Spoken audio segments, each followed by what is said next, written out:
Welcome back to the Form is Temporary podcast, and it is an absolute pleasure to bring to you the Game Week 1 preview for the new FPL season 2025-26. And we're going to be previewing the opening game week of the season, but as you might be able to see on the YouTube or hear as we describe our fantastic late step-in guest, unfortunately, the FPL graduates couldn't make this one. So the man of the moment, Mr. Superhero to save the day, FPL Marcello is here. Great friend and great FPL content creator, produces some incredible spreadsheets and tweets. So before I introduce my co-hosts tonight, FPL Marcello, how are you, my friend? Yes. Hello, lads. Thank you for having me. Pleasure to be here, and I can't wait to hear you describe my features for your Spotify listeners. Yeah, no, it's an absolute pleasure to get you on. I really appreciate, despite the short notice to get you on. It's great. And yeah, once again, I'm joined by the man, the myth, the legend. It is Jack Kinch. How are you, Jack? I'm here again. I am, in fact, protesting this week because obviously as the non-Premier League fan, I'm a lot further away from the Premier League than Roberto is because he's Watford and I'm all the way down in League One. I'm protesting with a French top. So if you see me today, we are not wearing a Premier League top. Yeah, and you'll see in my team that it kind of looks like I'm protesting as well because it's that bad. Yeah, but we are here with FPL Marcello, and if you do want us to describe his features, the bottom half of his face kind of looks like me, and the top half is like different glasses and then different hair. I don't know really what else to say. Two brilliant beards being rocked here, and meanwhile I'm little baby. No, Roberto, yours is for audio listeners. Roberto's is like 6 feet long. So no, to be fair, I've got the height, 6'2" now, so I'm happy with that. I haven't got the beard going. 5'7". So, I can't say much. Well, hopefully it will be a very exciting Game Week 1 preview pod. We're really excited to chat through some of the interesting things to kick off this season. We've, of course, got this Friday coming at Vauxhall Beer and Gardens. It is Fantasy Football Fest. Myself and Chris will be making our way there and seeing the likes of FPL Have a Beer, Gary, and all the brilliant members of the FPL community. So we'll be mentioning that, of course. And we've also got our mini league this season, which is going to be really fun. So do make sure before this Friday deadline at 6:30 that you sign up to join the head-to-head league. It's great fun every week of the season, and we'll update you on how it's getting on with the current holder of that mini league trophy, Chris, looking to defend his title. And with our game week previews back for the new season, we've also got our previews in terms of differentials. Now we're going to spice things up. We had our top 3 differentials last season, but we're going to give it a little flavor of some different content because we're going to have our top 2 differentials for the game week, but also our top 3 differential captains. So if you're fancying a little punt on someone else for that captain's armband, we'll help you with some sort of outside the box thinking in regards to that. And of course, we will end, as we love to, on the quiz. And Jack has prepared an absolute humdinger, Jack, haven't you, for the quiz this week? It's going to be one that we are definitely going to want to speak about, isn't it? Yeah, I've claimed it's a humdinger, but that's for the fans to judge, really. Yeah, it's a good one, I promise. Definitely watch this space to make sure you don't miss out on that potential humdinger. But before we do get into those sort of things, we are going to start by just talking through with Marcello how it's been in the last sort of 3 days, because you might notice on the YouTube, Crystal Palace fan, big Palace fan, of course, was at Wembley for the FA Cup final win, the iconic win against Manchester City. And just a few months later, Palace picking up another bit of silverware against Liverpool, that Community Shield. How are you feeling right now, Marcello? Well, we can't stop winning.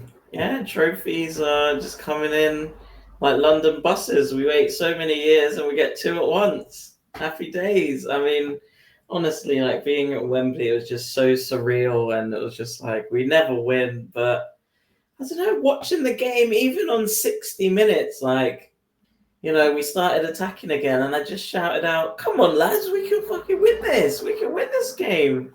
And I truly believe we could win it. Like throughout the penalties, it started off well. I didn't have a doubt that we'd win the penalties. It just is really weird to be confident as a Palace fan. We've got so many internationals in our team and they're doing the business. I mean, yeah, shout out to Sar, Yellow Army. Yeah. Watford through and through, and he's definitely helping you out. And yeah, it's really exciting to see because we go into game week 1 and we always are sort of confused about which players we pick based on fixtures, but a lot of these sides in pre-season have gone against that trend. You look at teams like Nottingham Forest, who have got great fixtures, but maybe not the pre-season form we'd be looking for. Palace's fixtures coming up, quite tough to start the season, so maybe you would sort of swerve away from them, but based off their pre-season, they've looked really, really good. So it's really interesting as sort of throwing a lot of options into the mix. Have you got any Palace? I mean, we'll get into it in our drafts when we reveal them, but have you got any sort of thoughts on Palace players this season, Jack, or do you think you're kind of staying away for now? No, absolutely. I'm really into a lot of the Palace options, to be completely honest. There's still a few weeks left of the window. So, I mean, Gahey could go, even like Eze could still go. Like he's got in talks with a lot of clubs, but whoever they do keep is still, the new manager's been an absolute wonder. So whoever he has, it's going to be brilliant. I genuinely believe they've got one of the best squads going right now. They're such a good unit. Yeah, absolutely. And it will be really interesting to see, with regards to that transfer window, any sort of changes, because there's been a lot of links of players, the likes of Mark Gay with Liverpool, and Eze potentially. I think someone at Wembley, whispered to him about Arsenal, and he sort of gave a little smile as he went down the tunnel. So we'll have to see. But for your sake, Marcello, I really hope he does stay at Palace, because I think Eze would maybe not, for firstly be the FPL asset that he would be at Palace. At another club, I think it would probably diminish his appeal, but also, I mean, for the sake of your attack, I mean, you've got some great attackers, but Eze is always sort of talismanic, in big parts of the season. So, are you confident you can keep hold of him? Not at all. I think they're both gone, to be honest. They're already gone. We need to sell Gahey, otherwise he's going for a free. Even Mateta's being linked with Newcastle. Like, I think now that we've played in the Community Shield, our team's going to get ripped apart, and we've got to start thinking of who we're going to get in instead, make the profit. And we obviously love all those players, and they've won us trophies. So, we've got the verdict on Monday that we're going to stay in the Conference League. That was like the first loss that we've suffered all summer, really. So it's not on the pitch, but that's going to be not great for our finances, not great for players coming or going, but it's good that we've got some closure on that and we can actually do some business now. Yeah, let's see what happens, because things are going to change, I think, at Palace. Definitely, yeah. There's definitely room for things to change, and I'm sure a lot of players will prop up into our thoughts. So let's get into revealing our current sort of drafts and thinking going into game week 1's deadline. Don't forget that the first deadline of the season is always one that creeps up on us, and with it being a Friday deadline, it's going to be interesting to see. So the first team I've got up is myself. For the audio, I've gone for a 3-5-2 formation here. So interesting. In goal, I've gone Jose Sarr. I've got a back three of Milenkovic, Mickey van der Ven, and Juve of West Ham. A midfield 5 of Cole Palmer, Mo Salah, Florian Wirtz, Antoine Semenyo, and Brennan Johnson. And then a front 2 of João Pedro and Ollie Watkins. And then the bench, David Bentley, who's the Wolves backup, De Cowper from Brighton, Krupi Jr., and Goodmanson. Of course, this is still subject to change, going into Friday's deadline.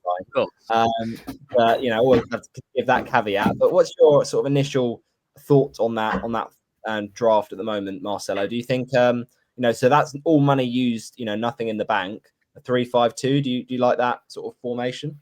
Yeah, quite similar to mine.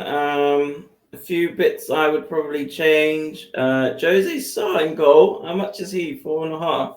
Yeah, he's 4.5. To be honest, it's weird with keepers because a lot of preseason I've had Matt Sells, and I think I've sort of flirted with others. You know, I think on the last video I might have had Kelleher in there, and then he's, you know, picked up a flag. So we'll have to see. You know, maybe he might be okay, but it's interesting. There are a few keepers that are interesting picks, but there's not too many that are sort of tickling my fancy. And I just looked Why at the Wolves keeper? yeah, I know what you're saying. I mean, Wolves defensively, they're not strong, but the fixtures are quite good, I think, long term. So They do get better after game week 1. yeah, so I think this is the thing, Jack. Like, a lot of people have been avoiding Wolves assets and maybe Bournemouth assets just because of a bad game week 1 fixture. But then after that, the fixtures do turn for those sorts of teams. So just as a sort of, you know, nailed in, you know, set and forget pairing from one club where you know you're always going to have one goalkeeper starting, do you like the differential of Jose Sarr for Wolves? Yeah, I'm a fan. Last year, I liked the was it the Brentford that you could have both keepers from last year? Yeah, Fleck and Marson. Yeah, I mean, it just makes it so much less of a headache, unless obviously they bring another keeper in, which probably not. And then you can just focus elsewhere. I mean, I also like the fact that, you know, you have said the fixtures do get better, which is why a lot of people still have Strand Larson and Menu and people like that. So if you actually, you know, are looking at the fixtures, it's fine. But as of a goalkeeper standpoint, I like it. At the minute, I've got a more expensive keeper because I do think there's going to be, you know, I'm not too sold, as I said last week, on the defensive, going fully in on defensive, you know, expensive defenders. So I've still got a very expensive keeper, but you know, Jose Sarr's nothing to bat aside. He's a couple of seasons ago, he was my guy. You know, when the hype was around. Yeah, I mean, he's there, to be honest. I think for me, for the purely the save points. You know, I think Wolves are going to be a team that continue to kind of concede a lot of shots, and with Ait Nouri going, I think they're going to have to be a bit more sort of not as free flowing in their defense, a bit more sort of solid, and maybe absorbing more shots. But like, you know, I've seen in pre-season, a lot of people have been hyping up some of their assets, the likes of Arias, Strand Larson. And 4.0 potential maybe with Kiana Hoover, but I'm not 100% sure how nailed he is because they might sign someone else on that right side. So do you think, you know, people looking at Wolves assets, do you think, you know, maybe we should be looking more towards their attack now that Cunha's gone, Marcello, and maybe Strand Larson and Arias, or would you, you know, like the budget options like an Agbadu or a Jose Sarr? I've been looking at Strand Larson and Arias very closely. They've been in my drafts, but yeah, I just don't know with the changes of Cunha. I mean, Cunha they can deal with because, you know, Strand Larson was popping the goals in when Cunha was suspended for half the season. He was getting red carded every other week, really, and they can manage without Cunha, but without Ait Nouri as well, like. Yeah. You know, they're not going to have that player taking on players, you know, really going down the wing, whipping the balls in. I think he's the one they're going to miss a lot. So I'm going to have to wait and see. I don't have to put them in game week 1. And for the defenders, I mean, yeah, the fixtures, Bournemouth, they might not score. Everton, you could see a clean sheet. Newcastle a bit trickier. Leeds, Tottenham, Brighton, Sunderland, Burnley in the first 9. So if you're planning on keeping him for 9 weeks, maybe it'll be okay. But personally, I think I would find 0.5 million from one of your other players, then upgrade to a Sels or Sanchez. Yeah, I understand ideally, it. I think it'll be more points there for sure. The thing is, like, when you strip it down, I do prefer Sels probably, but I think it's just that I value going for more in my attack maybe, and if I have a sort of 4.5 who gets the occasional clean sheet and a few save points, because I think at the end of the day, a lot of the goalkeepers do finish on similar sort of points tallies come the end of the season anyway. So, and if I have to kind of wild card early with our double chips this season, then I don't hate that. And, you know, until something goes massively wrong, I probably wouldn't change the goalkeeper anyway. The back three of Milenkovic, Van der Ven and Juve. I've been pretty locked on Van der Ven, to be honest, since his price of 4.5 dropped. Now, I don't hate Udogi either, but he's not been sort of, you know, likely to play and start the season because he's been sort of rumoured out injured for a few weeks. And at the same price, you know, for a Spurs defender, Jack, who's got Burnley at home, I think it's just a nice sort of budget way into that Spurs defence. Do you think sort of if you go past the Burnley game, obviously the fixtures are Man City, Bournemouth, Do you think Spurs will get better defensively this season, or do we just kind of carry on expecting them to concede goals even under Frank? Yeah, I think they will get better. I think they also had, the injury crisis last year, which didn't help, and they've done good business, and they've got a manager that's, got a proven defensive record as well. I mean, Ange was, very hit and miss. So let's hope, we've got a proven Premier League manager that can do some better things. I don't think they'll get 17th again. I think they'll definitely be better defensively, and with Van der Ven and hopefully Romero both together, it's going to be just as good as before. Yeah, that makes sense. I mean, Juve is one, Marcello, that, I get why a lot of people are maybe a bit reserved about West Ham defenders because of how poor they were last season. But do you think that game week 1, we should go for these sort of fixtures like Sunderland, even if long-term the West Ham fixtures are a bit tricky and maybe there's a bit of uncertainty about how many clean sheets they could get this season? Well, it depends what type of manager you are, what type of chips you want to use. But I do like the look of Juve, the way he's been whipping them in, linking up with Owen already and getting an assist in pre-season. He looks very exciting, and he's definitely an exciting pick. He's been in and out of my drafts, but I don't know, I like to just keep it like with someone who's already proven, like no risky picks, nothing too much, going for like a new league. And it's either him or Wan-Bissaka if you're picking a West Ham 4.5 defender. And, Wan-Bissaka's great value. He delivered lots of points last year. And is Juve going to do that this year? Maybe he will. Obviously, great first game. And then I think on your bench, you've got another 4.5 defender. If you scroll down, I think. Then you just always rotate them out a bit with the other 4.5. So I don't see any problem having Juve with another 4.5 on the bench. I mean, those defensive sort of cheap rotations are quite nice when, as you say, the fixtures do get a bit trickier. And I do think with Juve, like the reason I've got him over Wan-Bissaka, I've had a Wan-Bissaka a lot of preseason as well, it's just because of that sort of that ownership for Wan-Bissaka as being very high. Exactly. If West Ham do start poorly, fair enough. I've got, a couple of options on the bench defensively to come in for him. But the price drop could well happen for Wan-Bissaka, whereas you'd hope it would be less chance with youth. But, we'll have to wait and see with that one. Milenkovic, I think, is actually one of the players who's locked in my team game week 1. I think he's not going to go anywhere because I just really do love the Forest fixtures. And although there is a lot of doubt about whether they'll be as good this season in terms of their league position, I think one thing is, with the defensive contributions coming in, Milenkovic was very, very good for that. And he'd already, outside of that, got, routes to points, Jack, with his sort of goal threat on a weekly basis. And those Forest fixtures, the first few are really, really nice. West Ham at home in game week 3, nice fixture especially. So do you understand my enthusiasm for Nicola in that Forest defence? Yeah, I understand it, but if we're talking also from a West Ham standpoint, a good thing about West Ham is they always score goals, especially last season. They had a pretty decent attack. I'm not too sold on Juve at the moment. I mean, his preseason, as we say, is very promising. But you'll see in my team, I do still have Wan-Bissaka, so I'm not completely bailing on the West Ham defence, but it's a toss-up between the two at the minute, and I'm just going with, like what Marcello said, a more proven option at the moment. Milenkovic, on the other hand, though, yeah, I like where you're coming from. I still think I do think they've mispriced the two Forest defenders. I do still think they should have been 5 million, but obviously the points are so good last year that they couldn't. If you can save money elsewhere, though, I like what you're doing with that. It's a good defense. I'm surprised you've not gone for it because, Marcello, you might not have seen this, but on the last episode, Jack was like coming at Forest with a pitchfork and, saying he hates all of their assets. They've got to go. But you were a little bit more lenient tonight, it looked like, Jack. Well, yeah, a little bit. I don't hate it as much because they've got decent fixtures. But I'm still not sold. I'm not. You're not getting me round yet. You've done a lot of analysis I've seen on your tweets, Marcello, about these defenders for defensive contributions, and Milenkovic has been one up there. Do you think he's a poster boy for that sort of point scoring?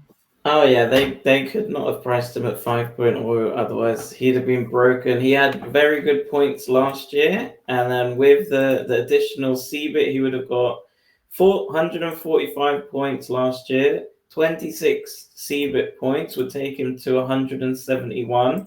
That means he is, with CBIT points, the 4th best valued player, points per game on CBIT, and only a few other defenders are above him. Lacroix, Murillo, and Gahey are above him. So I think one thing about this season, the CBIT, the DEFCON, as I've been tweeting out, it has really changed the meta, the game, and it's a bit annoying because we all watch FPL for the goals, the assists, the excitement, and it's not quite the same like hoping for DEFCON points, but those little 2 points, they're really going to trickle in, like, 44 points for Tarkovsky. That's like how many, 15 assists or something? If you've got a 5.5 defender with 15 assists last year, you'd be putting him straight in your team. So you need to really adjust your mindset for this early this season. And I could see a lot of other content creators saying, I don't care about DEFCON. I still want goals and assists. Like, I'm going to pick, Vardial or Nori's going to go down the wing. These guys are it's a points game. And if you're trying to get the most points, you're going to have to try and pick those DEFCON defenders. And you've got Milenkovic there. He got the 26 CBIT points. And Murillo got 38, so he got even more. So it's very tight between those two. On total points and the points per game as well. They're very good for those Nottingham Forest defenders.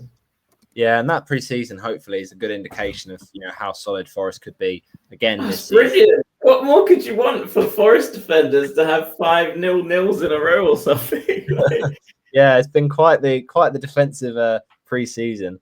But you say, are things going to change from last year? They haven't really. They've sold Elanga maybe, so maybe Wood might get less time. But in terms of defense, I don't think much has changed. I think Forest have got great fixtures. They're a good safe bet defensively.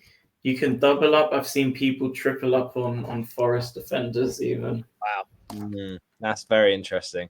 Midfield wise, I mean, I've got one player who would never leave my team, even if I, made a draft whilst drunk or, under the influence, whatever. I could have the most like crazy things done to me. He'd still be in my Game Week 1 team, and that's Mo Salah.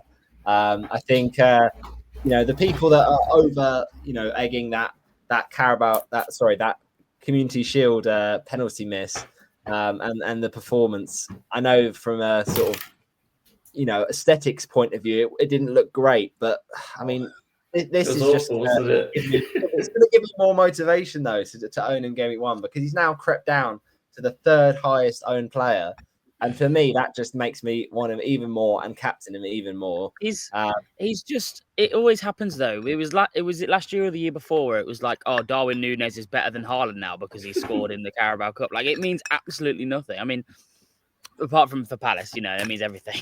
Oh, brilliant. It's so interesting. So he's an absolute lock, and because I'm going to be there on Friday at Fest, there was absolutely no way I wasn't going to have him and have him as my captain. So he's the current captain. I don't see that changing, but we've got our differentials captain segment, which we'll talk about if you do want to go outside the box.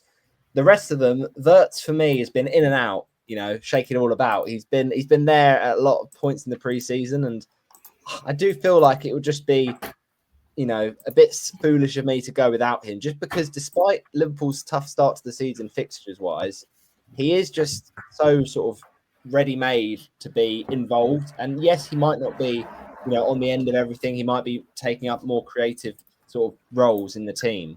But I just think, the money spent for him, the trust put in him from, the slot, and I just think he's going to play a central role in that sort of 10 position. Do you have that same enthusiasm for Florian Wirtz, Marcello?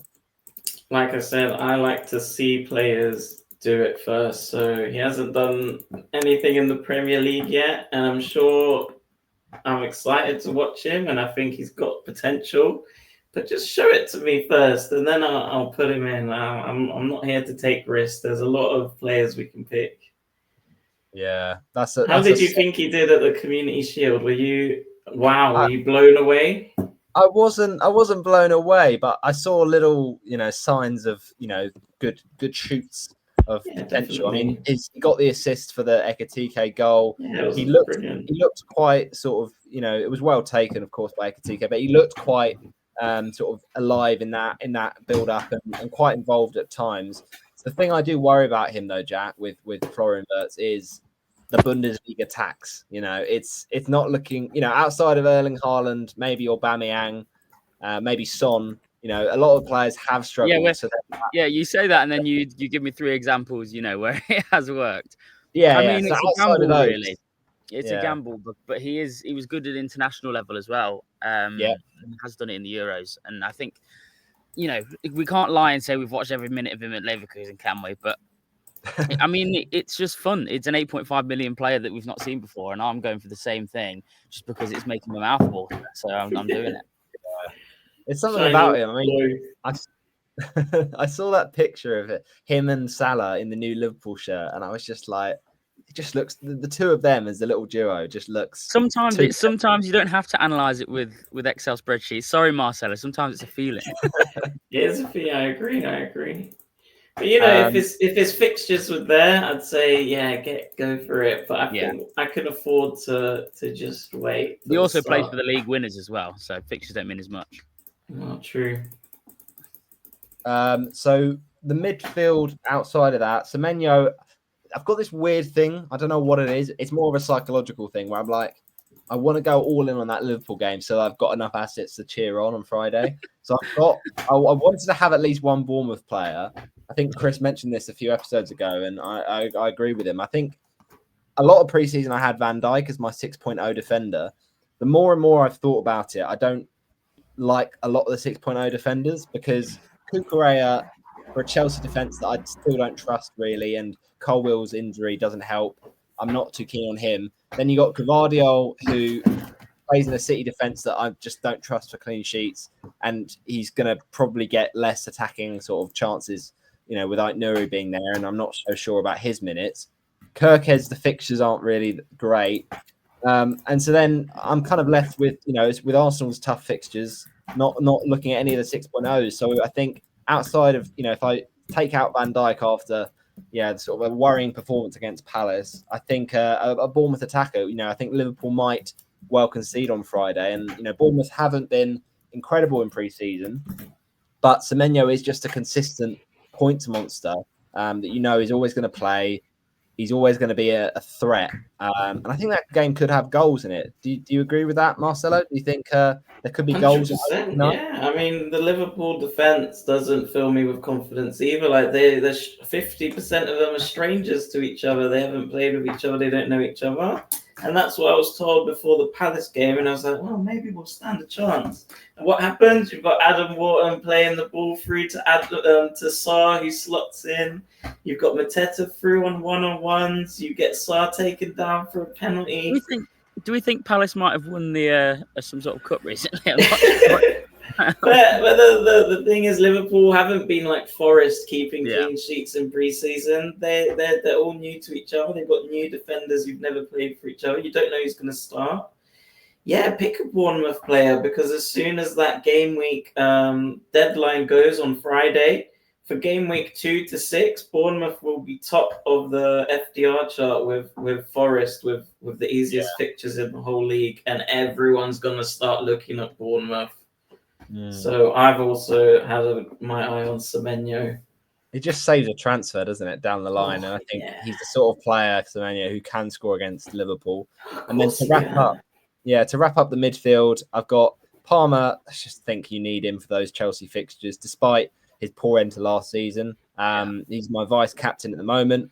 And then Johnson is a little differential, which I'm liking, Jack, because I have battled with this one because I was tempted by Sarr, I'll be honest. Marcello. I can't believe Sarr's not on your team. Honestly, Sarr, and then upgrade your keeper. That's exactly what I was going to suggest. I purposely had Sarr like the last couple of days. I purposely took him out before today's stream because I was like, I just know you're going to talk me into him.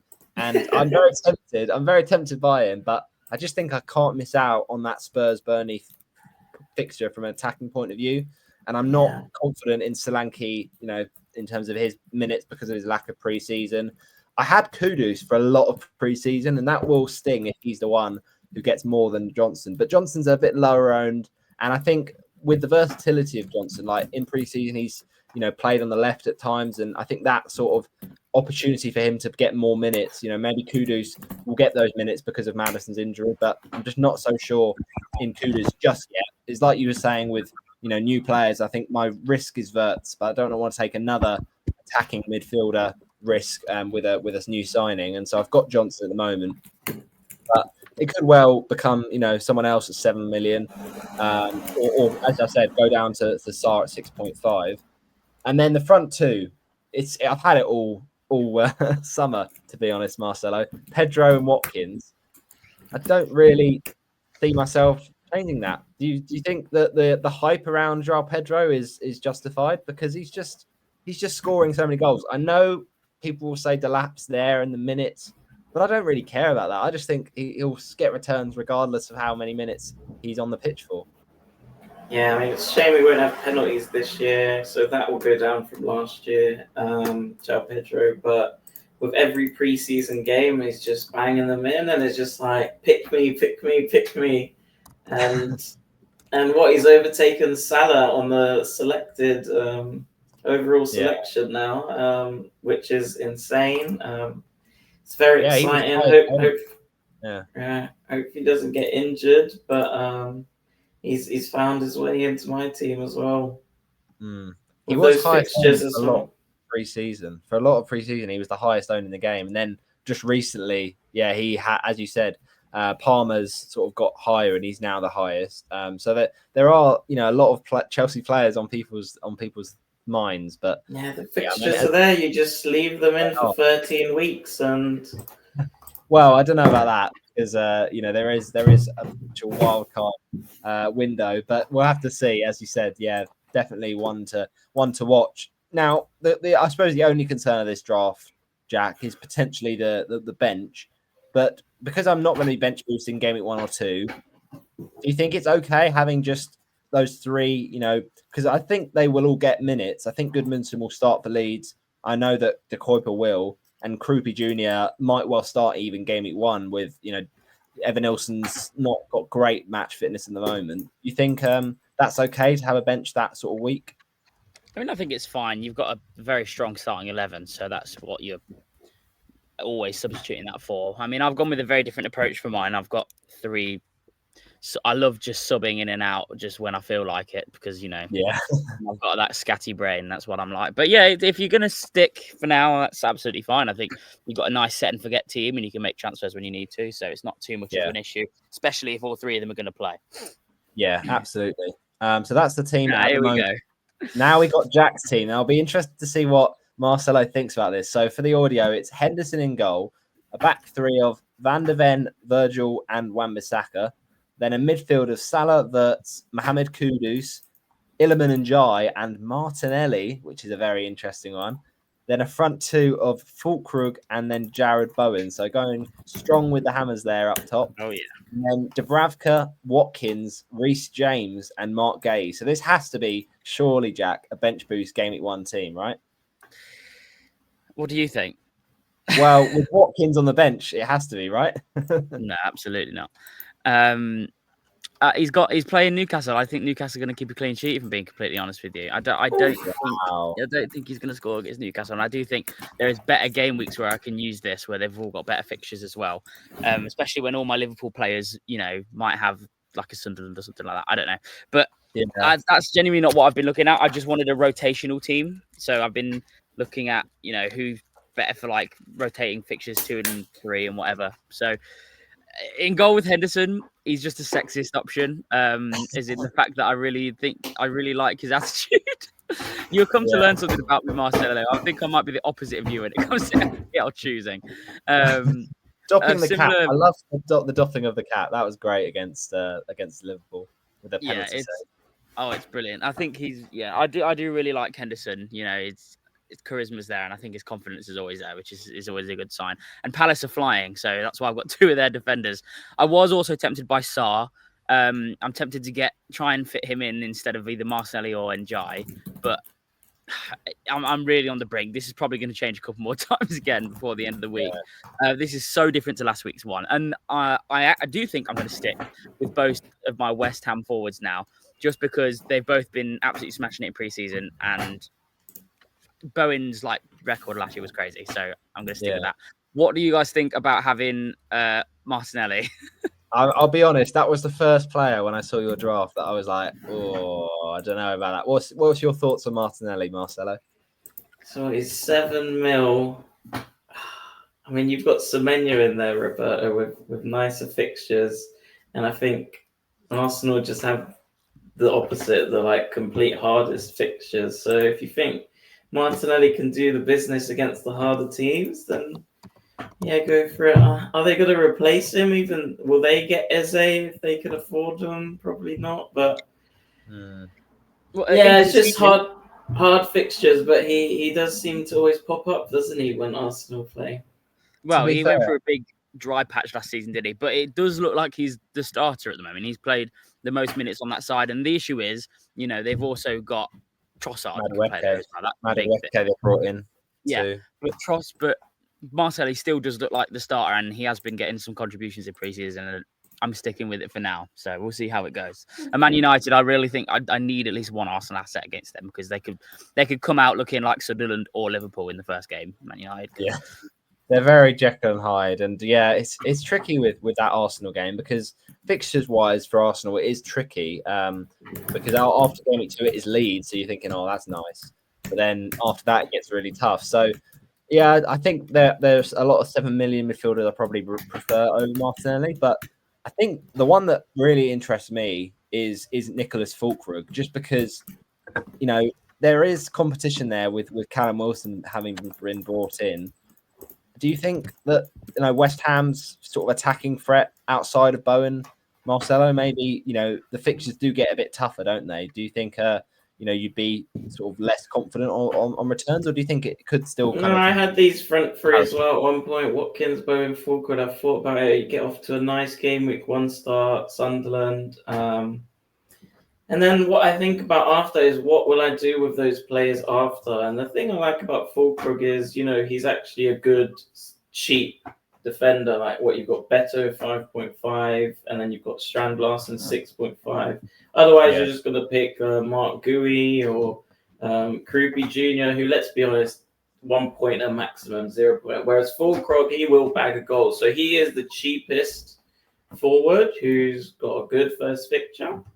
But then after that, what are you going to do? Are you going to downgrade him? Are you going to upgrade him? Are you going to find 500,000 to go Strand Larsen when he gets better fixtures? Are you going to wait? Sorry, you carry on. Yeah, go on.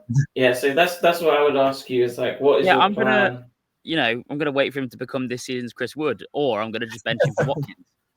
Yeah, well, exactly, and you can bench him for that 6 million. But if you're going to bench him, would you rather bench a 4.5 million striker? So that's the thing to think about. So if you're willing to take the risk, you can maybe bench and die instead, or Kudos, or I'm willing to bet on the value of my team, to be completely honest, just because I've got 3 bench players there that can easily replace. Two of them probably should be starters for their price. So once Reece James has inevitably lost 4-0 to Palace, I can put him in Van der Ven or Wan-Bissaka straight away, or even Martinelli if he doesn't play, and then get Martinelli out in a couple of weeks. I would prefer if you sold Martinelli after game week 1, you go with this, and then Martinelli downgrade him to a Kieran Dewsbury Hall for 5 million, bench him and play Fulkrug rather than bench Fulkrug, because then you put 6 million on the bench. But I like it. For me, benching Watkins, I think he's been probably the best player in the entire preseason of any team. But we all know that means nothing. We know that means absolutely nothing. I agree to an extent, but he was also the 3rd highest scoring forward last season, and Villa have got ridiculously good fixtures. So I get your point. Newcastle's not their best fixture out of the first few, It's not, but I just feel like if I am going to bench him, I'm going to bench him when Kudus and Njai have new teams. Interesting. Okay. Well, yeah, we could look at that, and it could be a master stroke if Watkins does get. Or it could be blank. a classic Jack Kinch, Yeah, it make could a be team and just could hope be a it goes. disaster. Reece James, I thought you'd be more angry about Reece James than you were. But well, the fact you've got him on the bench, I'll let you off. But he's been in my team since the start. Yeah, I was going to say he's not left your side, and I'm not surprised because he's 5.5, isn't he? Get that Forest defender in for the Mate, no chance. I'm not sold on the Forest defenders. Reece James is going to be the best in the world again. Well, talking of Forest defense against Palace. Yeah, talking of Forest defense, it's clear to see that Marcello is definitely on that train when it comes to that, because he's gone for it, and I don't blame him. I think Forest fixtures are just so good that I can understand why. I'm just gonna want to pull his team up, yeah, I'm just gonna put his team up now. Before we do, we've got a little visitor. Hello, Chris. Hey. Hello. How are we, guys? All good. It's a pleasure to welcome you in.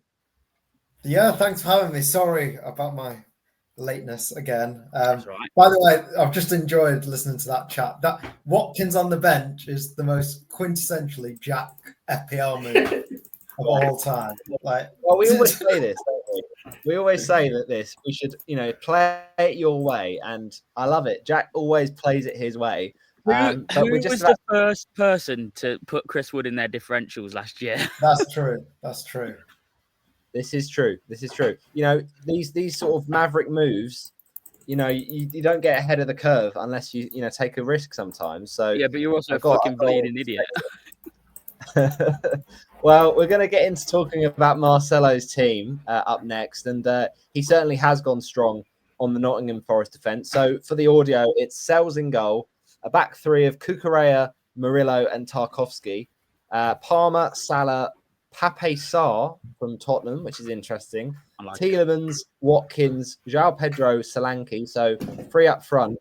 And then that is followed, interestingly, by a bench of Dubravka, Anderson of Nottingham Forest, Juve, and James Hill of Bournemouth. So can you tell that someone's heard of defensive contributions?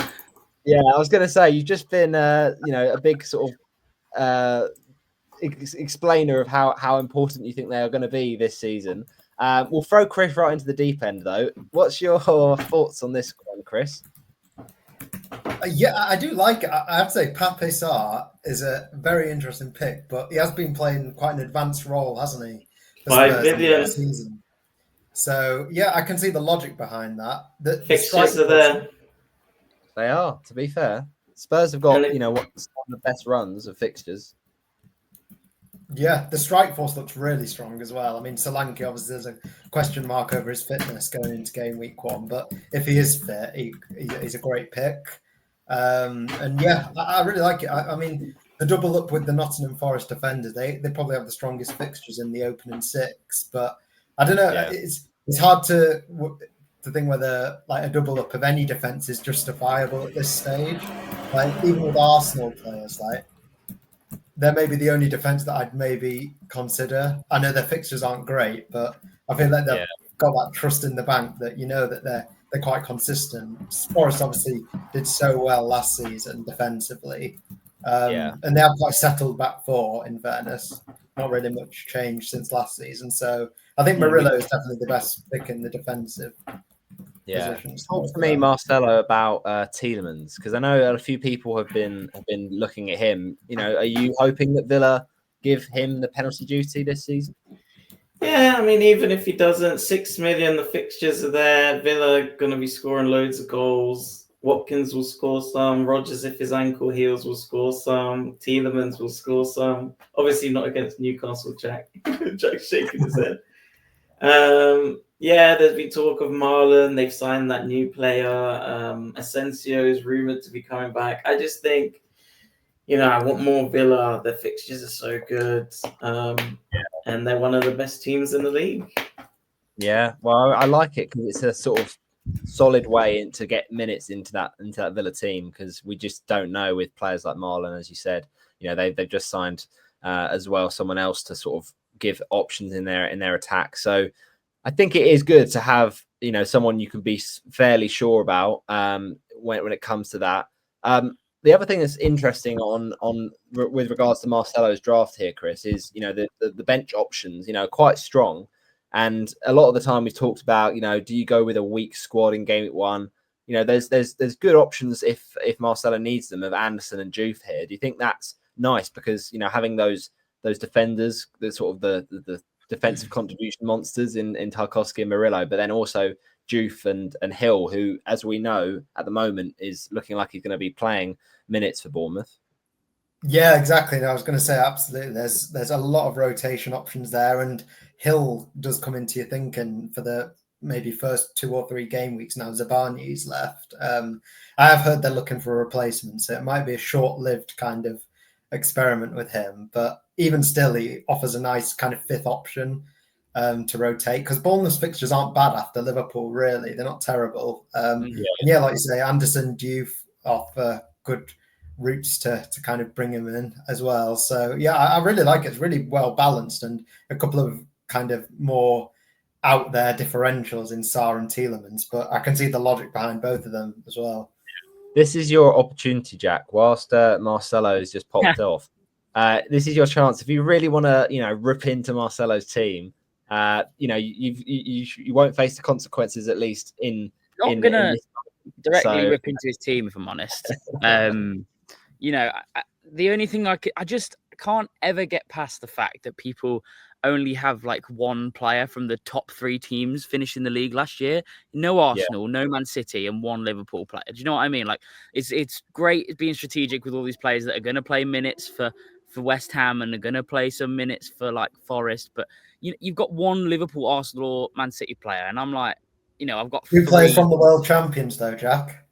Yeah, I mean, I don't think he has too many English women's players, but yeah, no, fair enough.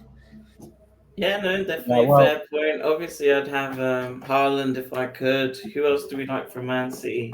Ain't Nori, but you don't know how he's going to settle in. Vardial might be playing more centre back rather than wing back, so you might not want him. Reindeer, as I call him, Rudolph Red-Nosed Reindeer. He can come in for Sarr easily. I've changed my draft so many times, and he was Reindeer earlier. Any Arsenal players on your radar at all? Arsenal are bottom of the fixture list. I don't rate Arsenal at all. Most of my friends think I'm an Arsenal hater. It's not true. It's just bro, you sound like an Arsenal hater. He's going for the money ball tactic. He's going for the stats.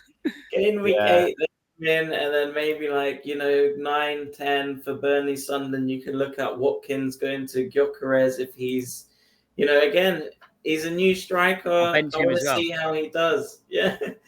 So Gyökeres, Saka, if he's not on pens, he might get injured. Yeah, he's incredible, but he's expensive. I'd rather have Palmer with good fixtures. If it was the other way around, I'd pick Saka.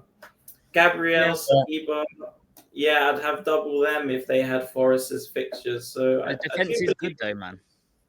It is good, yeah, but I'm happy to bet against Arsenal. I love betting against Arsenal. But you're not an Arsenal hater. No. So just for a little bit of fun, Kanji sent his team through as well. And it's interesting to see that he's got a few trialists in the team at the moment. So we'll have to wait and see what the final pieces of the jigsaw are. But so far, at least, he's got Sanchez in goal, Lacroix, Murillo, Anderson as his back 3, which I'm not a massive fan of Anderson, I'll be honest, even though he's quite good for defensive contributions. But Bruno Fernandes, Salah, Palmer, and then Strand Larson up front with a bench of Dubravka, Senesi, and Estev. So still 4 players to kind of work out the identities of, which kind of keeps it exciting, I suppose. So stay tuned for Kanji's team I reveal. will meet this man eventually, I promise. Yeah, I'm sure. You keep missing each other, but we'll definitely get you. I'm sure the electricity is going to be huge when you finally get bantering with each other. But yeah, I like the look of the team, Kanji. I'm intrigued to see what your other parts of the puzzle will be. Now, Chris, you sent us your team, and I'll be honest, I did think when I saw this, I thought, we had a episode last week, and I was thinking, right, how much is your team going to change? Are you going to get a little bit? It changes daily, mate. Yeah. I thought, are you going to get a little bit of FOMO, you know, or players you're thinking of just because of the fact we've got Fest on Friday, and I know that, you know, there are some options that you're looking at. As I get it up on the screen, I'll just read it out for the audio. So at the moment, it's Raya and Dubravka as the goalkeeping options. So interesting approach there. Then it's a back five of Cucurella, Van der Ven, Juve, and Ronaldo and Esteve. So 2 4.0 goalkeepers. So it looks like a 3-5-2 most weeks. Then a midfield of Saka, Palmer, Njai, Salah, and Kudus. And then a front two of Joao Pedro and Chris Wood with Mark Guiu on the bench. So my first question to you, Chris, I presume this is not a game week 1 or game week 2 bench boost. Am I right? Well, you say that. I mean, Burnley Sunderland game, I could get some points in that. If it's a 0-0, yeah, I'm in the money. Yeah, well, you're thinking like me there, mate. I wouldn't go down that route. You go insane pretty quick. Yeah. I mean, I'm not sure. Yeah, I don't know. Have you spent 100 million there, or have you got anything left over? I think 100 mil. Yeah, I think it's about 400 mil in his midfield. Yeah, it's a very interesting midfield. You've gone big with 3 premium midfielders of Saka, Palmer, Salah, and then sort of you've still got a 6 mil and a 5.5. 6 mil defender and a 5.5 keeper. So you've kind of got premiums in every position. However, when it comes to you haven't got an Ollie Watkins, for instance, or you haven't got someone in the midfield like a budget or option. So I like the approach. It's a little bit different. Do you like the look of this team, Marcello? Honestly, not really. Sorry. You can be as scathing as you like. It's probably going to change before. Yeah, I mean, Saka, I don't know. I've been looking at Bruno. I think Bruno can get 1 assist and get a 12-pointer this season. And I think, the fixtures aren't great. But he's a nice captain for game week 3. So I'd look at him instead of Saka, but I guess Saka you can captain game week 2. Yeah. I don't get how you've got such a low bench. Well, I guess it's only the 4.5. Yeah, if you move your keeper down to a Sales or Sanchez, then you can upgrade one of your 4.0 defenders. And then that will be a bit more spread out. 6.5 mids haven't really impressed me. And Dye, he's on pens, but I don't think Everton really get any pens. I think they had 2 last year. Kudos, I just don't think he can score. Great dribbler, really exciting, but I feel like the 5.5 brackets of midfielders, I'd go both of them and buff up your defense a bit. Right. Yeah. Love the strikers. Is that Wood? Yeah, Wood and Joao Pedro. I think the only thing I would say is probably the back line. Because I do actually think I really like the midfield, Chris. I think you've gone a bit different with the likes of Saka, and not many people I'm seeing having Chris Wood in their team. So I think he could definitely come good again this season. But maybe, sort of if you're. I mean, even Ndiaye to Kieran Dewsbury Hall, that will save you 1.5 upgrade 3 of your defenders. Yeah, a former Chelsea player, as a Chelsea fan, Chris, that might be a way of saving money. But no, really interesting team, and I think. It's interesting. A couple of weeks ago, because I seem to remember you saying how you think you'd maybe go for a few Bournemouth players just because of the game on Friday and being at Fest, but you've got just Salah at the moment from that game. I wonder if how much that will change before Friday. To be honest, Frimpong's in my thinking as the premium defender spot after watching him in the Community Shield. Not just his goal, but just he was playing like he did at Leverkusen. As a really high wing back almost. It looked like Kirkes was it was really lopsided. Kirkes was kind of filling in as almost a left centre half at times. So that would look promising, but maybe the Chelsea bias comes in there with Cucurella at the moment. But Chelsea have got the fixtures, so I'll allow that. Yeah. So Joao Pedro has been banging in pre-season. Palmer. Cucurella, he's basically playing number 10 for half the game. So, I've got him in today. I've got those same 3 Chelseas for the first time today. And yeah, I think as a Chelsea fan, you should be excited. Best team in the world. Exactly, mate. Exactly. To be honest, João Pedro is a bit of a concern. I won't like. I know he's done well in pre-season, but I am a bit worried about his minutes because, as you saw at the weekend, he came off before the 60-minute mark. I know it's pre-season friendly, but I do wonder if that's a sign of things to come potentially, especially when the Champions League starts. Yeah, I think there will be quite a League. bit of rotation between him and Delac. Maybe not in the first 3 weeks; it's a concern, but I worry that João Pedro might become a bit like Nkunku did last season, because you remember the hype around Nkunku. I'm not. No. That's not the same level. Well, okay, but I think Nkunku had way more hype than João Pedro does. Yeah. He was like, no, remember everyone's saying, "Oh, Nkunku's essential game week 1. Yeah. You have to have him. You have to have him." Yeah. I think once you get to playing like the easier fixtures for Chelsea, I think when you'll see Delap come in against maybe some of the newer teams in the league, and João Pedro maybe being used more against like the top half teams. I think that's right. To be clear, I don't think João Pedro is a bad pick by any stretch of the imagination. I'm just saying there is a risk with minutes there. For sure. Yeah, I agree. Yeah. But then what I do like is that there's a lot of good 7.5 forwards, so you can hop off them. Obviously, you've got Wood, Wissa once he finds a club. Mateta could be amazing. Exactly. Solanke's got amazing fixtures, so you could downgrade to Evan Nilsson, Strand Larsen. So you've got options there. If you can find 0.5, you could go Bowen, but you probably won't. And then you could fall back to Fulcrum when he becomes the next Chris Wood. So absolutely.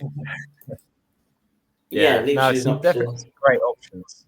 Yeah, 100%. And I really thank you guys for those drafts, because there's a lot of differences between our drafts, and I think that is refreshing. There's lots of options in the game this year. I think they have done really a good job when it comes to the pricing.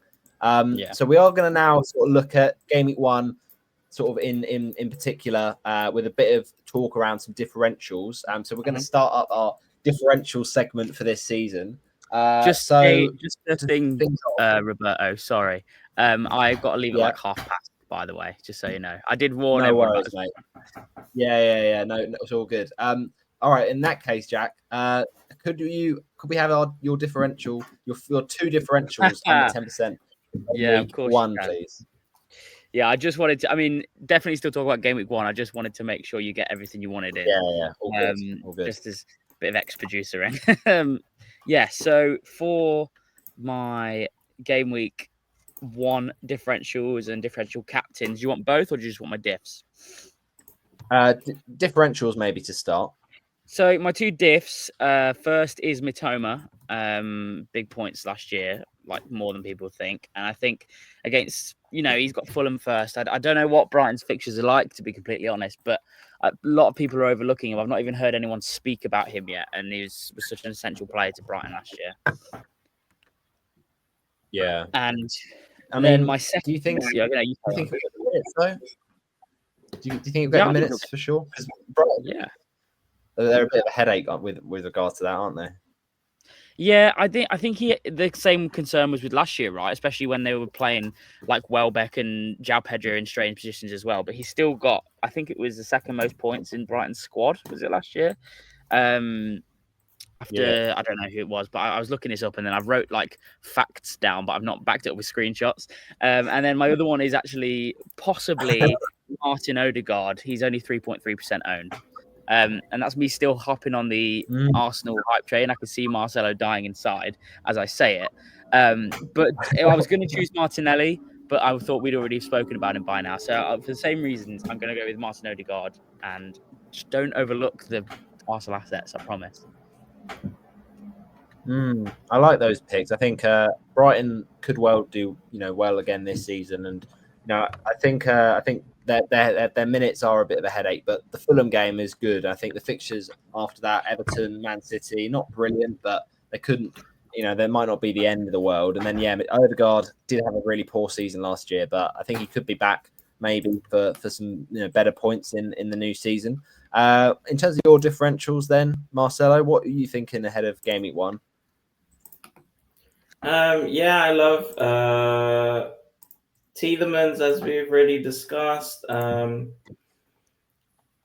ones I like is 5.5 Caicedo for Chelsea. I think, Defcon, don't forget Defcon. I'll go on about that all day.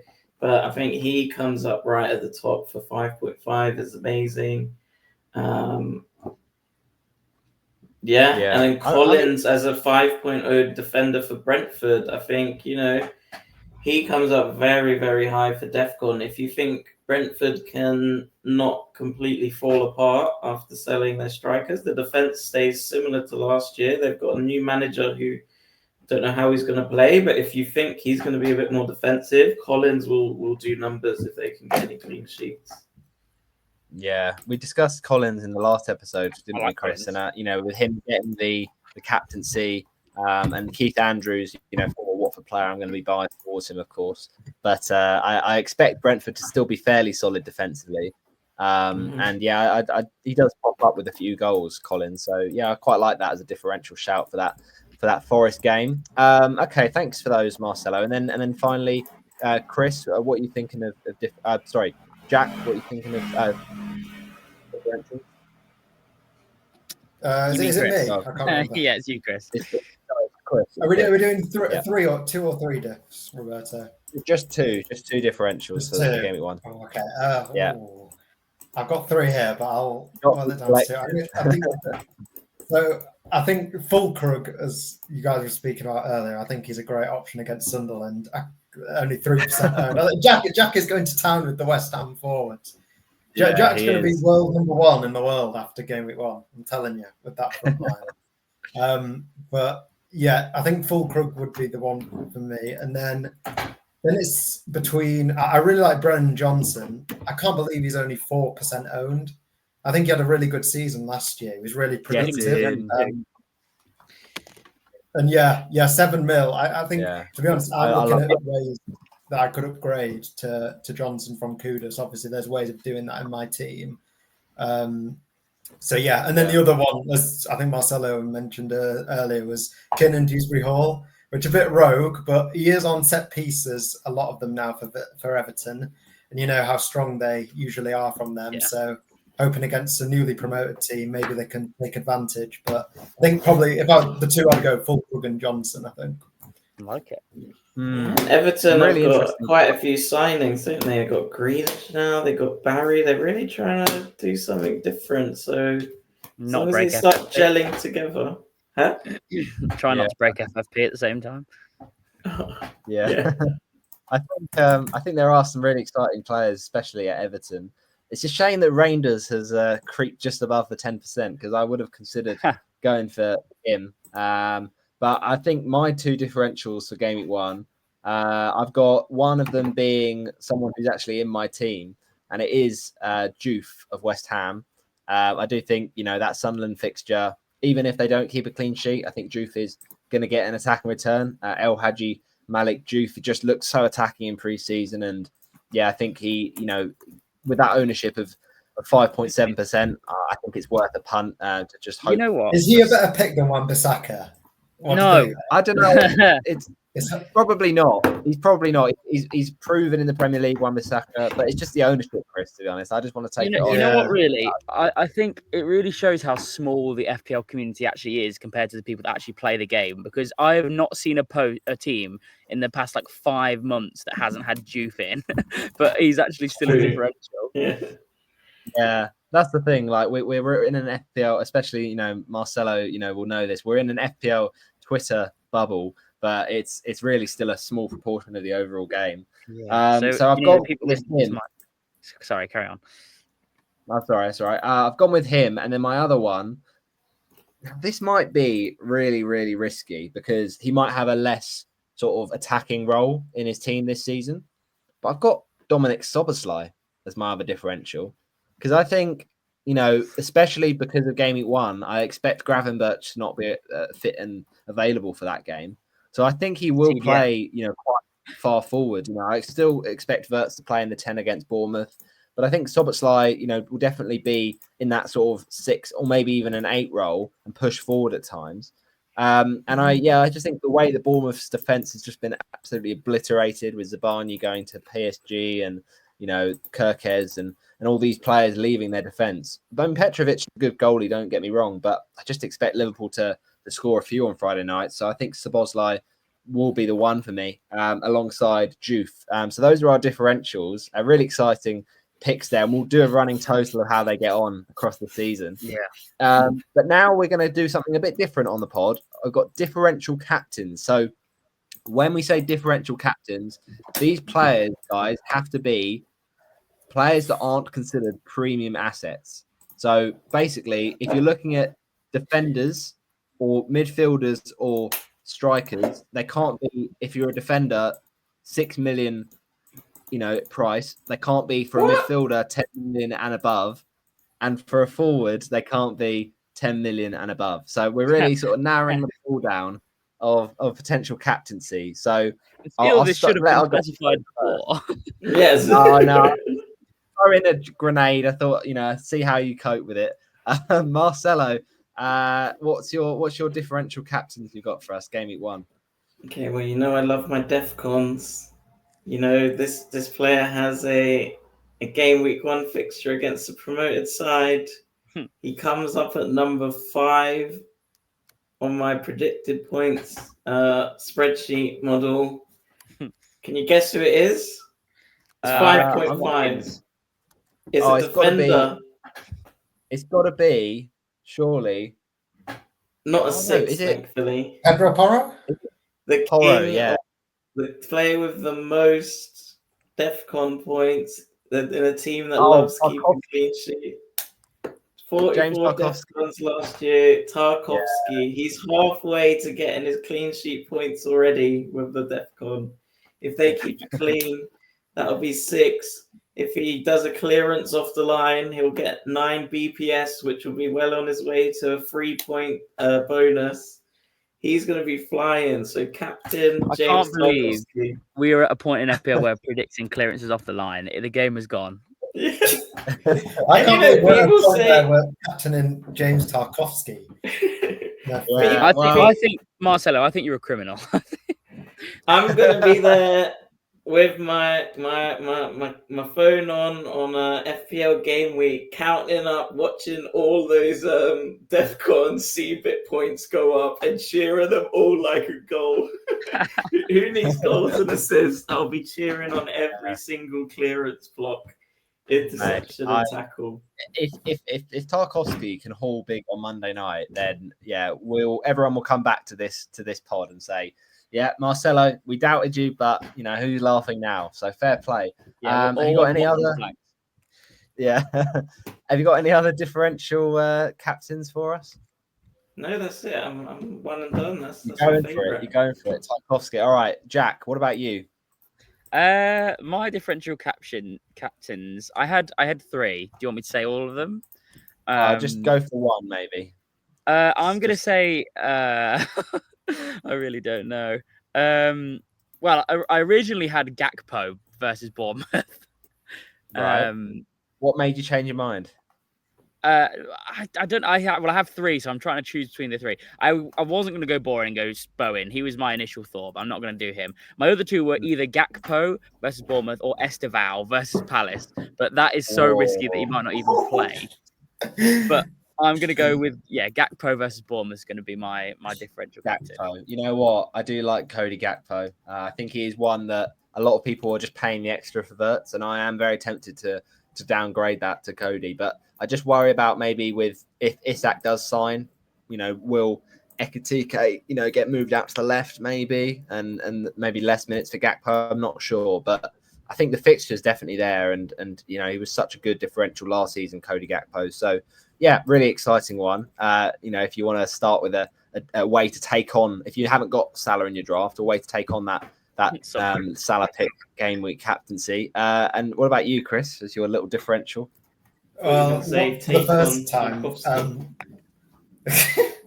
Not for the first time. I feel like I'm on a similar wavelength as Jack because I had Gakpo as one of mine.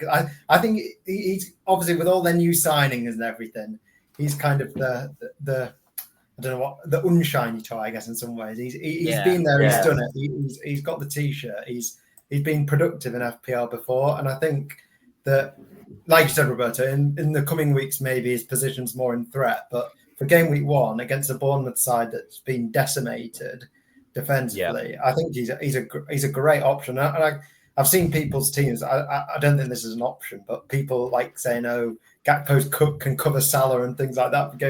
I wouldn't go that far, but I think he's a great pick. And then Bowen, I know that's quite boring, like Jack said, but I think I like it a lot. Really, you've got to play the fixture, and I love how we've got differential captaincy here, and it's become template between Chris and Jack. You know, it was inevitable to happen. To be fair, okay. Well, I'll spice things up then with my final differential captain. You're not going to see this one coming. He's owned by at the moment 4.1% of the game. He's a midfielder, so maximum, potential points with a clean sheet as well. Good chance, I think, of a clean sheet. And against a promoted side, I think he's going to do very, very well.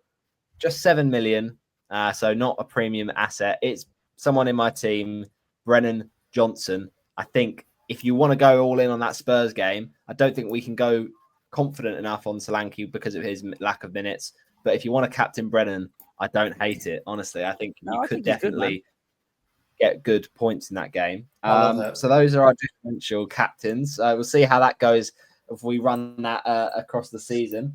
We've got a few listener questions we're going to get into now. So we'll throw them over to our guest first of all and see what we think about some of these. And Jack has prepared a brilliant little quiz for us. And we'll, of course, remind you about best and the code for us to join the mini league at the end of the episode. But first of all, let's get through some of these listener questions. So the first one we've got for Marcello is from FPL Pep Talk. Now, this is about DEFCON, so I thought this was a good question for Marcello. Is 2 points for DEFCON too valuable, such that it will be easier and more reliable to predict than assists and goals? Therefore, everyone will eventually focus on that, and the template will shift from exciting players we enjoyed watching to boring players we normally don't give a monkey's about. What do you think about that one, Marcello? Will it be easier and more reliable to predict? Yes. My 5.5 defender is going to get 15 assists this year. Is it going to be boring? No, I'm going to be cheering on them all. Yeah, but this is the thing. I guess it depends what you value when you're watching a football game. If you value the defensive side of things, then DEFCON players are for you. But I don't know. I feel like a lot of people might start watching games and falling asleep if they're counting their DEFCON points, tick in.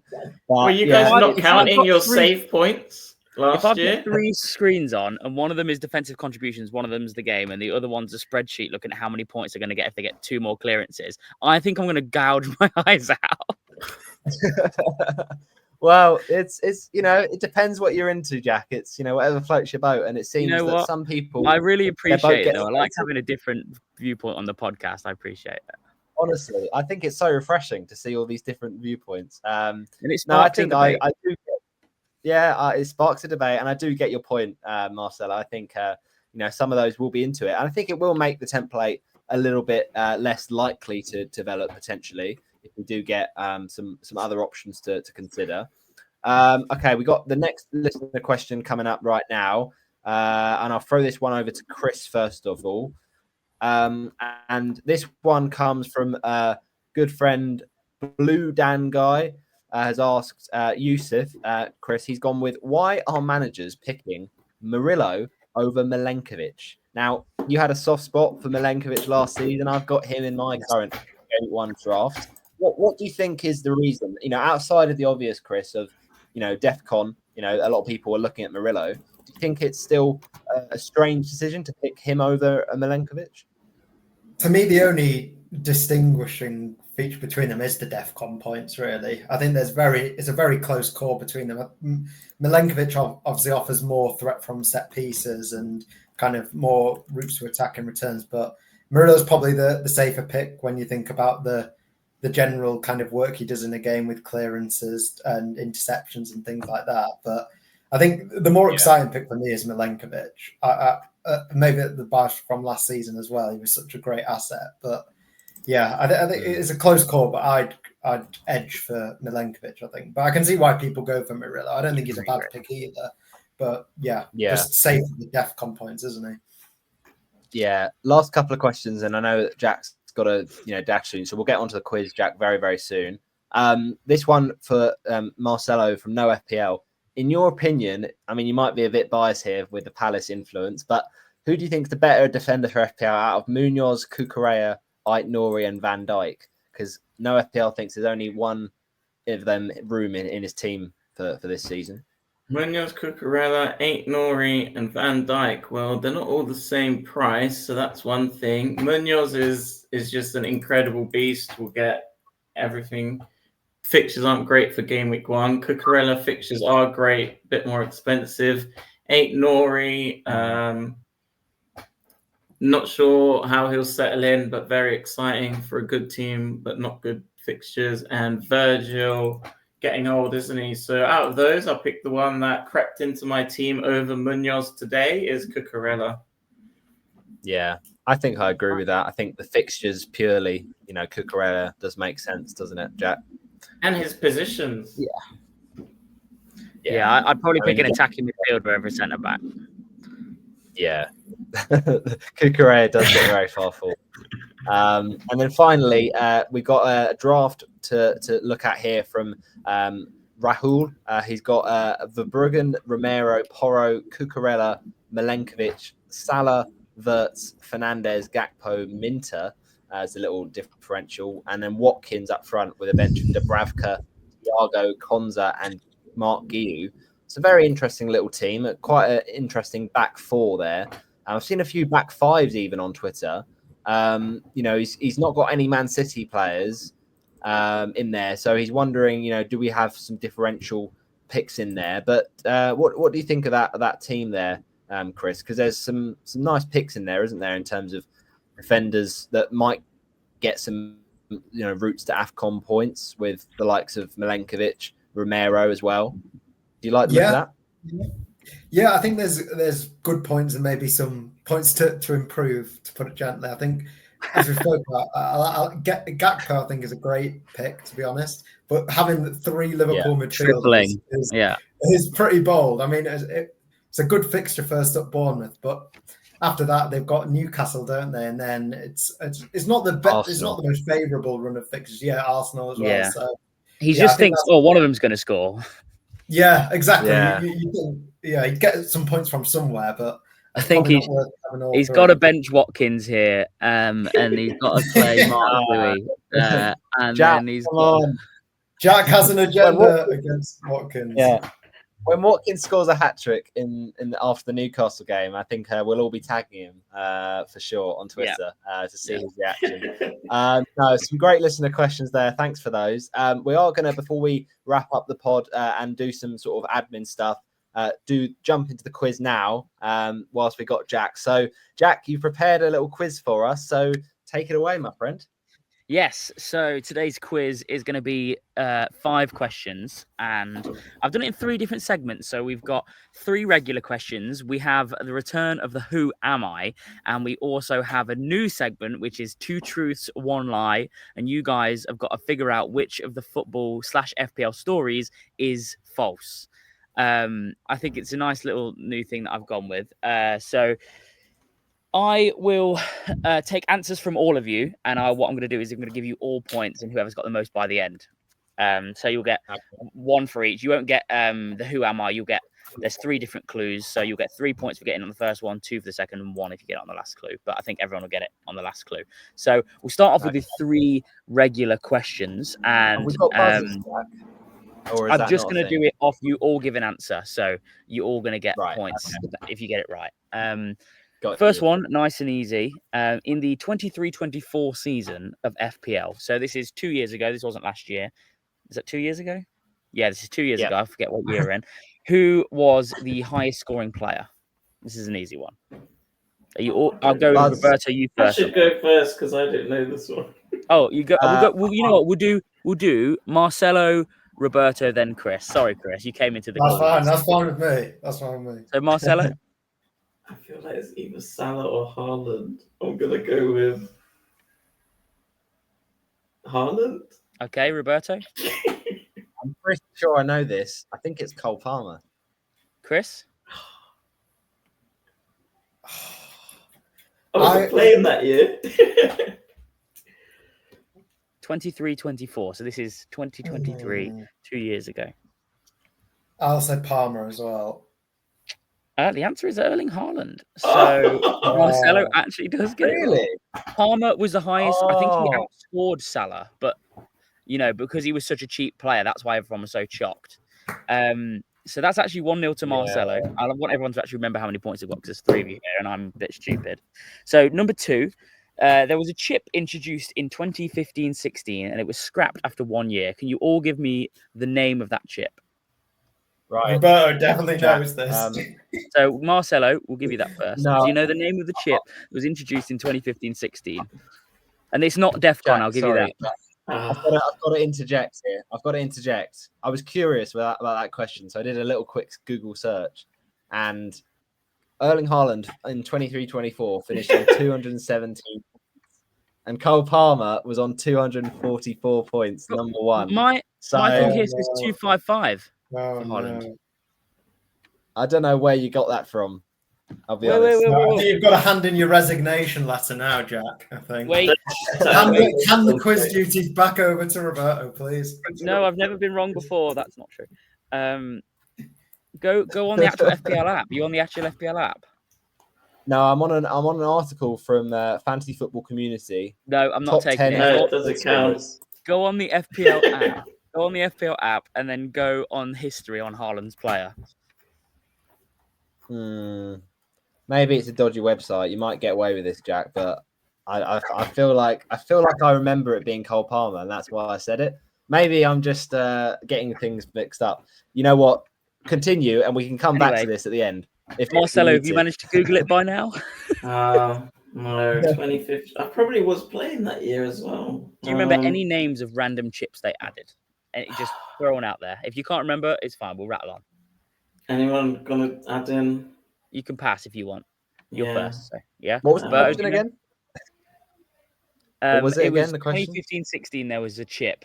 It was scrapped after 1 year. Do Chris or Roberto? Do either of you know this? I think Roberto, you know this, don't you? Do you think it's fair if I go first? Yeah, Chris. You answer first. Wait, 2015-16, you said, right? Yeah, there was a chip introduced. Yeah. It was like the only chip that's been introduced. I think the answer to this is All Out Attack. Oh, that sounds good. Chris, would you have genuinely known this? Genuinely, that was the one I was thinking. No, honestly, genuinely. To be fair, that was. I knew this when I read it. So I do remember that being a thing. I think Roberto should get. I think I forgot to play it. It just got unused. Chris, if you're being genuine, the only person you're lying to is yourself. If you're lying, No, I'm being genuine. Honestly, Okay. I believe. We'll give it. I believe. We'll give it 1-1-1 then. We'll give it 1-1-1. Right. So maybe we should switch up the order, Jack. Sometimes this one's a buzz. This one's a buzz question. So Okay. whoever goes first. Can I just show you that, Jack? That's from official FPL. That's from official FPL, top scoring players by season. And you go all the way until 2023-24. And look who's at the bottom, mate. Mr. Cole Palmer. Where have I got this stat from? Haaland. I don't know where you're getting your sources from. So I'm sorry, but I think we should. What were the points on that graphic, Roberto? It So- looked like it said Haaland 272, Palmer 244. Yeah, that's correct. Haaland in 'cause it's different years. 2023. No, wait. This is so fun. We'll clear it up at the end. This is Haaland Gate. This is Haaland Gate. This is a buzzer question, so whoever shouts buzz first can get this. Which player holds the record for the most FPL points in a single game week? Buzz. I'm going for You can't buzz and then think. Wayne Rooney. Okay. Wayne Rooney. Buzz, that Kevin De is- Bruyne. That you're both frozen out. They are both incorrect. Chris, Okay. think about this. Highest FPL points in a single game week. Oh, can I have another guess? I'll give you a clue. This is just fresh in the memory, but I'll go again. I'm going to go Palmer for his 4 goals against Brighton. But I think No, I don't think that was the highest. Buzz Leighton Baines. Oh wait, what the hell? For no. Can we keep could you give us a guessing? position, Jack? Or is that too much of a clue? Am I Midfielder, surely. going insane? Let's keep guessing. I mean, at this point, I haven't got a clue. So this was I'm in trying a to think single of players game. who scored 5 goals in a game because that has happened.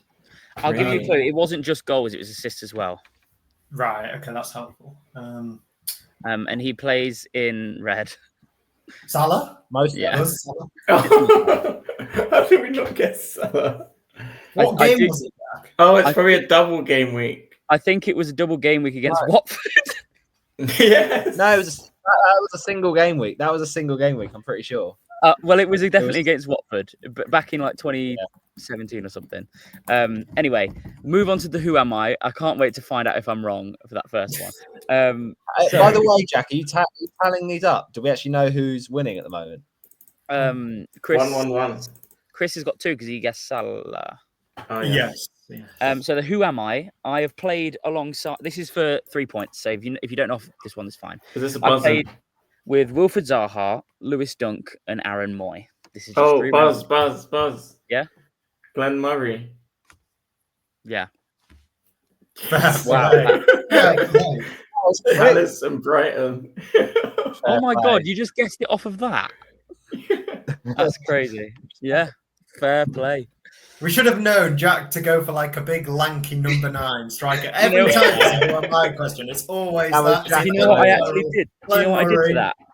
For that one, I went into ChatGPT and I said, "Give me 5 Premier League players that are big and lanky." And then I went into Glenn Murray and I looked at all of his stats on like Transfermarkt. So that's 4-1-2. So Chris on 2, so Marcello's on 4, Roberto's on 1, and this is 2 truths, 1 lie. And and if you can get this, you'll get 2 points. So if Chris, no, you get 3 points. Wow. That's what it says. That's what it says is on the sheet here, guys. This is definitely real.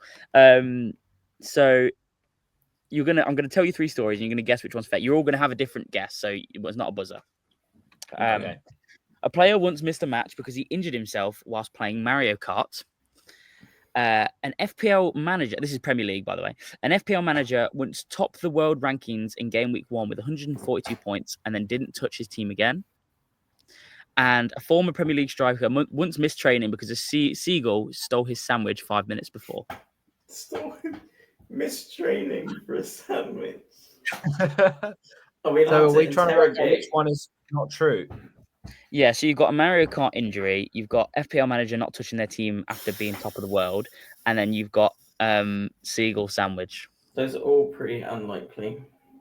I feel like the first one has got to be false, surely. I There's feel no like way. That was my thinking. That was like the most right one. The manager topping. Have you never the dropped a world. Wii remote on your toes? Nah, I can't relate to that. I can't. A FPL manager. Oh, not like. Okay. Never touched a team. So he just set forget and he was number 1. Okay, That's plausible. That is plausible. And it's quite specific. At first, I thought it was a Premier League manager, like Alex Ferguson did that.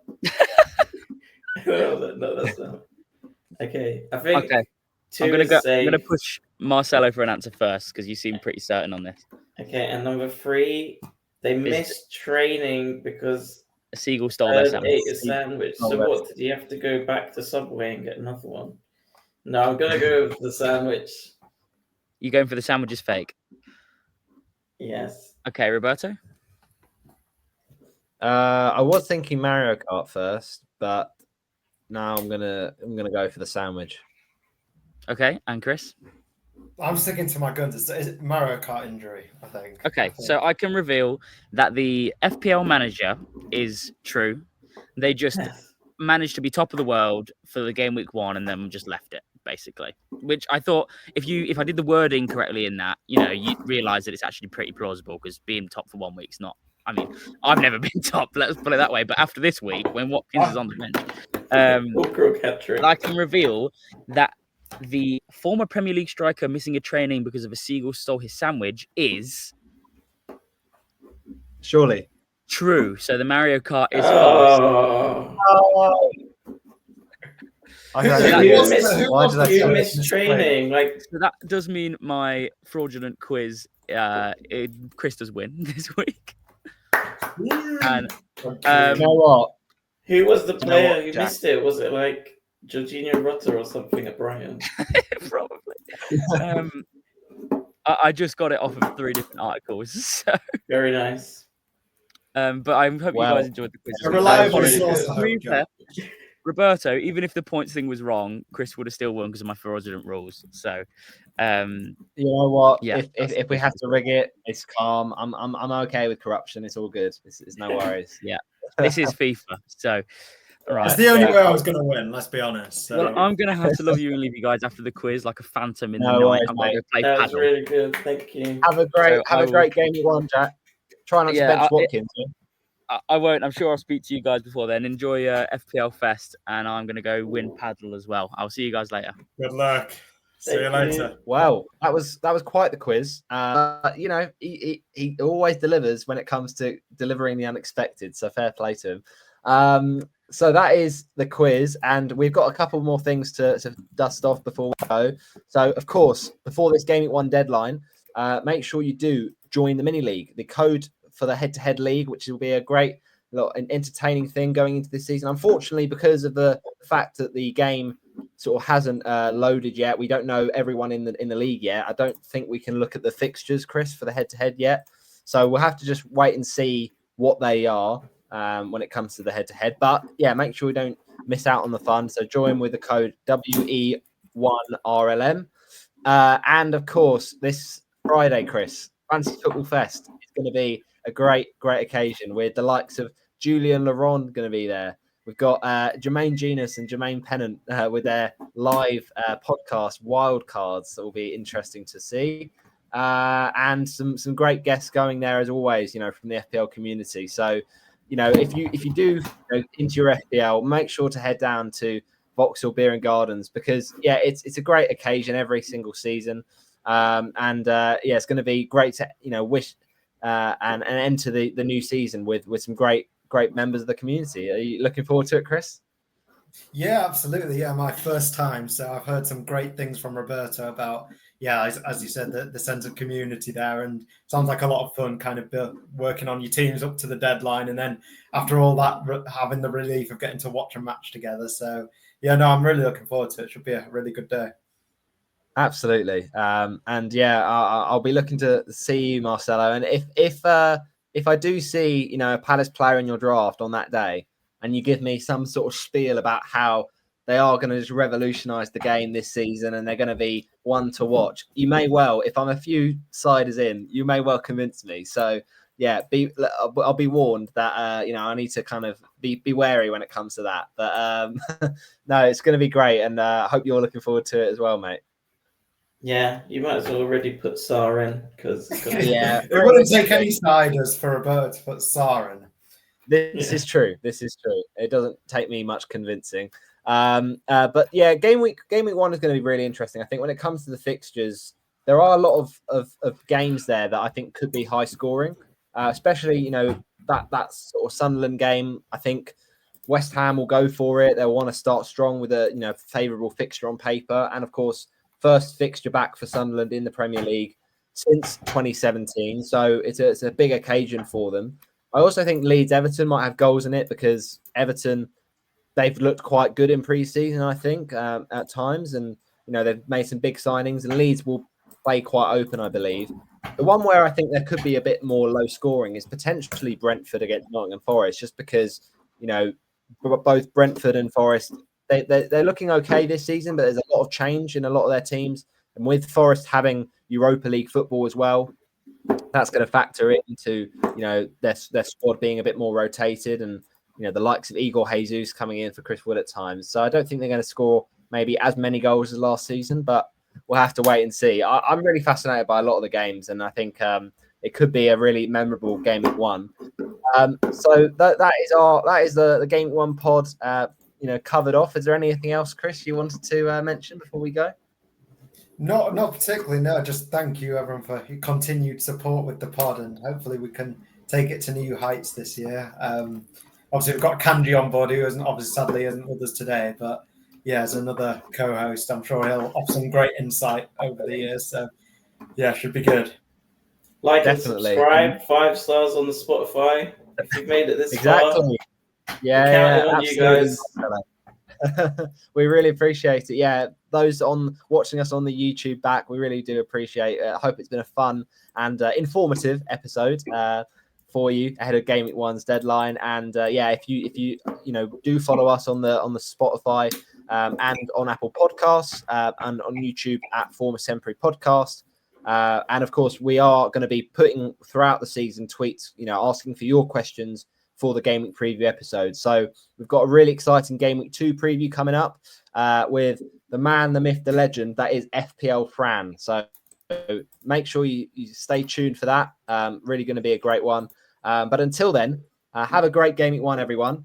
And let's not make any rash decisions like Game Week 1 bench boosts or benching Ollie Watkins. And we'll see you in the next one. Bye-bye, everybody. Good luck.